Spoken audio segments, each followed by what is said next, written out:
What's good, guys? So this video is going to be about comparing yourself to others, and then we're going to talk about confidence and courage when you take trades. Both are very essential. Again, this is something that is like an engine or like a gearbox, however you want to put it. All of these things need to be in sync. If you have one of these things, let's say confidence is out of sync, that's a teeth that's not moving properly with the motor, then you're gonna have the whole engine have a misfire. In the case of trading, if you have one of these things that aren't in place properly, your trading is gonna have a misfunction, and then it's not gonna give you the results you want. So comparing yourself to others, this is something that we've been doing as humans ever since we've been little kids, back in preschool, high school, whatever the case you want to say. Remember when we, oh, this guy has the cool shoes, he must be the cool guy, he's better, or oh, I have a better haircut than this guy, so I'm better than him. But what this tends to do is that it affects us because we simply almost put somebody down, and then we put ourselves above them because like, oh, since I have better shoes, or I have a better shirt or better hair, whatever the case is, I feel better,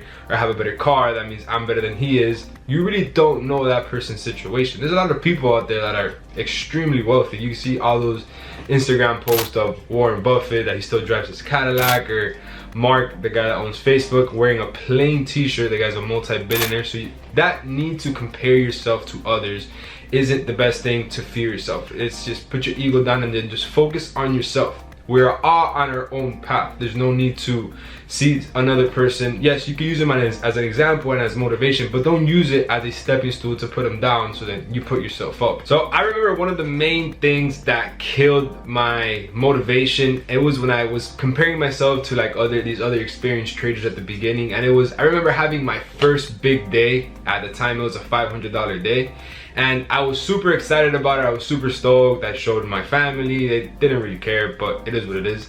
I go on Instagram, you know, from like my mentor, the people that I was watching at the time, and then he was having a $5,000, $6,000, $7,000, $8,000 day, and then automatically what that did, it just killed my day. Because I'm like, wow, I'm clearly doing something wrong. I only have just had a $500 day, and then this guy's out here getting $6,000, $7,000, $8,000 day. But at that time, I wasn't in the right mindset, and I didn't fully accept that this person has been doing the game for multiple years, 5, 6, 7 years, and then I'm just only getting started. I know that person at that given point in time, he had a big day at one point, and then it's just slowly scaling. Like now I'm having these big days looking back at when I was at the beginning, and it's just a slow equity curve moving to the upside. And this comparing yourself to the others can kill your motivation and drive, just simply because you don't feel like you're worthy, or you feel like you're almost doing something wrong because your day is not as big as whatever person's that you're looking at. This is why I always compare everything when it comes to business, trading, whatever the case is, to percentages. Everything is strictly percentages. So in my case, I had a $5,000 account at the time, more or less, give or take, and then I made $500, so that equals 10%, meaning I could have put that 10% in any size account and I would have made X dollars. So I ended up finding out later down the line that person that I looked up to, that he had that $6,000, $7,000 day, that person had a $200,000 account, meaning he only made 2.5%. So when it comes down to percentages, I had a better week, better trade, or whatever the case is, simply because I made 10%. If that person would have given me that $200,000 account, or I would have been trading that amount at that given point in time, I would have made $20,000. This is why you can't look at the dollar value. It's just numbers on a screen. It's strictly percentages. A trick that I use to this day, and I will continue to use because it just gives me this peace of mind and ease, is as soon as I enter a trade, I completely close my MT4 and I just go about my day. I only monitor my trade through TradingView. I don't look at the MT4. I know exactly how much I'm gonna lose if it hits my stop loss, and I know exactly how much I'm gonna make if it hits my take profit. It can be consolidating within my stop loss for a week, a month, it doesn't matter. I know that as soon as it breaks to that stop loss, I lost 1%, 1.5%. Whatever the case is. And what this does, it just puts your mind at ease because you're not worried. I'm like, oh, what if the trade hits my stop loss? Well, if the trade hits my stop loss, I know exactly what's gonna happen. But we'll get into a little more details on that now. But I remember looking at this person and I'm like, what did this person do in order to get to this? And it's just very simple. The person has more experience and more time in what he's doing in the field. He doesn't have any special power, any special tool. And I know that's what a lot of you guys are seeking, this superstition, but it's just, that's not the case. This is just years of consistency, risk taken every single day, and following a plan and a strict rules that have been met every single day.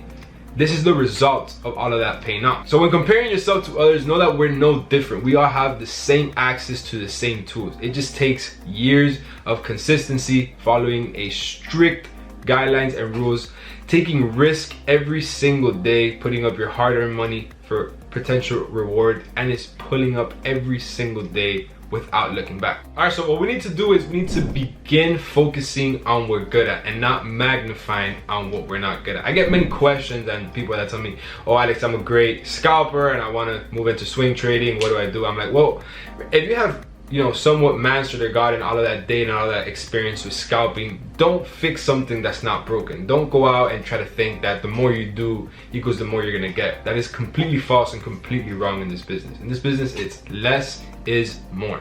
Don't fix something that's not broken. If you're good at scalping during London, go ahead, continue doing that. But if you're not good at that and you're seeking to do other things, then you need to completely forget what you learned about scalping in London and then learn the new knowledge when it comes to trading New York and swing trading or whatever the case is, because they're both very much different. So let's say you're good at swing trading, how I do it mainly. I usually tend to take my trades around New York session. Focus on that. Don't go out and then try to create this whole new strategy or this whole new methodology just because you haven't been trading for 2 or 3 days. I remember when I started seeing my equity curve and my P&L change and I started seeing consistency, there was days, even weeks, where I wouldn't take a trade in 3-4 days. And then I was asking myself, like, what am I doing wrong? I'm so useless. Like, I really feel like a bum. Like, I feel like I'm not doing anything, right? But then what I started doing is I started seeking more information. I'm like, well, if there's nothing here, then I'm gonna, while I'm waiting for something here, I'm gonna go get more knowledge to then scalp while I'm waiting for my swing trades. And then what this tends to do is completely messed up my original swing trading, which is what I'm good at. And then my equity curve, instead of slowly going up, it just completely downed again because I entered now this losing streak in scalping. And then when I came into taking my swing trades, my psychology was out the window because I have just entered this whole new strategy, this whole new swing trading. So I mean, this whole new scalping strategy. So when I go over back to take my swing trades, I'm like, well, if I were to be using my scalping strategy, it doesn't say to enter here, and it just messes everything up. The gearbox has completely gotten out of proportion. So focus on what you're good at. If you're a swing trader, take your swing trades and that's it. When you're not taking trades 3 to 4 days, that's okay. You need to accept your risk. That is your role as a trader. Let's say you work at McDonald's, right? Let's say you're the drive-through person at McDonald's. When it's booming and there's a bunch of cars to the drive-through, you know, good, you're getting paid your $10 an hour or whatever the case is, and you feel good because you're working, you're getting paid for what you work for. But if there's nobody going through the drive-thru and you just sit, like literally just standing there waiting for cars to come through, are you gonna tell your manager, oh, this is not fair, I don't think I should be getting paid my $10 an hour because there's no cars going through? Pretty sure you're not gonna do that. It's the same thing with trading.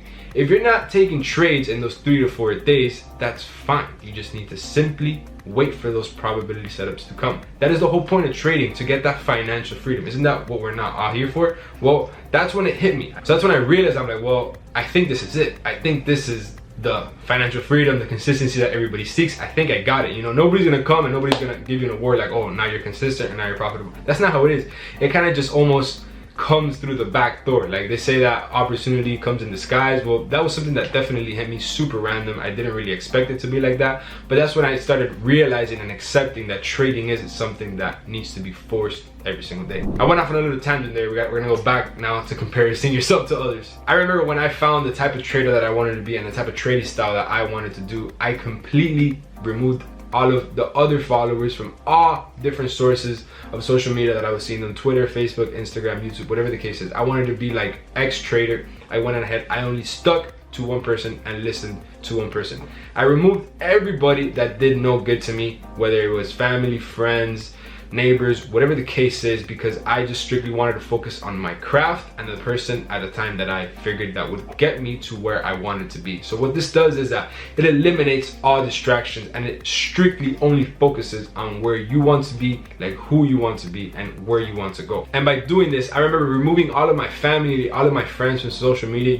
I went into like this ghost mode for almost like a year and a half, and then all of a sudden I came back out a year later like, oh, you haven't talked to us, I'm so happy you kept going with what you did. did. At the beginning, yes, it does suck, because when comparing yourself to them, they don't have the courage, have the inner power within themselves to do that leap of faith and take that risk that you did to yourself. So if you come out, push through all the hard, and then you show them that it's possible, then there they will applaud you, and then they will no longer see you as the black sheep or anything that is not normal to them. They're just seeing you, oh wow, now they see you as a form of motivation and a form of somebody to look up to. So that's something that I did. I removed everybody that I not only thought, but that I knew that if I entered a situation where I needed help, or were they gonna help me if I asked for it, I completely removed them. No offense to you guys, but I just don't want to be distracted by what you're putting out there. And I really don't care about your opinion about what you're gonna say, how I'm doing, if I'm doing it, when I'm doing it. I'm focused on what I wanna do, how I wanna do it. And I know if I keep going with my consistency, I'm gonna get where I wanna go. So the main thing is, when comparing yourself to others, focus on yourself. You are all on your own journey.